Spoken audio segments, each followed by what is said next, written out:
Bienvenidos al vídeo del domingo, continuando como la historia de Karl Marx, después de que escribiese con Engel, el manifiesto comunista, que tuvo un impacto en el movimiento obrero de Europa y posteriormente, del mundo, un impacto que se siente, hasta nuestros días, después de esto.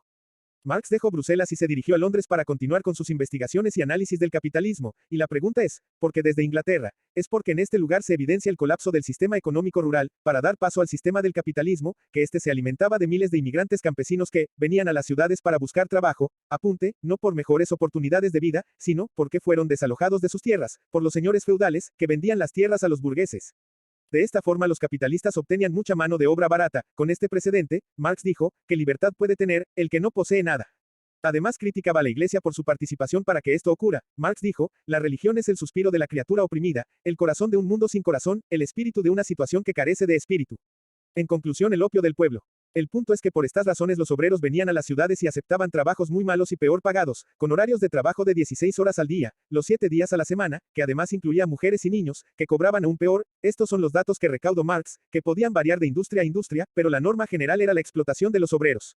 Una de las conclusiones que llegó Marx era, que esto se daba por ausencias legales que promovía el gobierno, lo que aprovecharon los dueños de las fábricas para extraer el mayor beneficio posible de sus obreros, aunque en ocasiones excedía lo humanamente tolerable.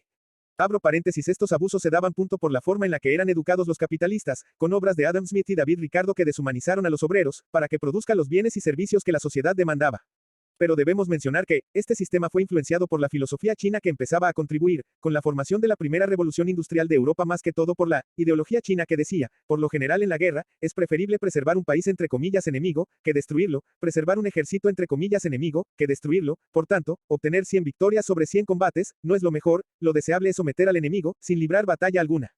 Como es evidente, esta filosofía era para la guerra, pero Adam Smith y David Ricardo lo adaptaron a la economía, que solo veían a los obreros como mano de obra, y ya no como humanos. Cierro paréntesis, continuemos. Con todo lo mencionado, Marx se concentró en las condiciones sociales del obrero industrial.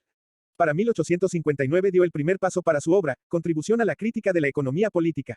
En los siguientes años Marx centró todos sus esfuerzos en crear su obra maestra, El Capital, que fue publicado en 1867, posteriormente publicó 2 tomos más, hasta que murió a la edad de 65, en Londres, el año de 1883, dejando así muchos temas, muy importantes sin resolver como, el sistema de precios, algo que muchos gobiernos socialistas intentaron resolver, con subsidios, control de precios, y en los casos más extremos, controlaban, desde el gobierno central, toda la producción, que en ningún caso resolvieron.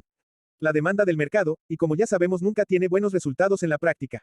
Bueno, hasta acá el video de hoy. Me gustó hablar de un poco de la biografía de Karl Marx, pero, aunque toque temas un poco polémicos como, la condición del obrero industrial, la presencia de la iglesia en la sociedad, la falta de libertad del obrero, y, por qué los gobiernos socialistas terminan fracasando. Deben saber que me baso, en libros muy importantes como, Las bases del pensamiento social moderno, de Ken Morrison y, 16 tesis de economía política, de Enrique Dosol.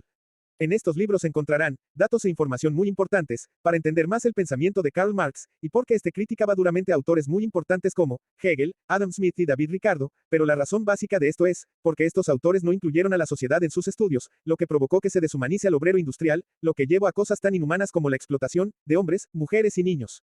Con todo lo mencionado, Marx buscaba que ese sufrimiento termine con una gran revolución que ponga a los obreros en el poder. Bueno, como ya sabemos, eso terminó en cosas aún peores, como el surgimiento del comunismo que terminó, con millones de muertos y afectados alrededor del mundo, pero eso es otra historia. Bueno, aquí termina el video de la biografía de Karl Marx, pero descuiden, después contaremos más de sus estudios, pero para el próximo video, voy a hablar de un personaje igual de importante, pero menos conocido, que igual era judío. Con esto me despido hasta el próximo video. Chao, postdata, gracias por ver hasta el final del video.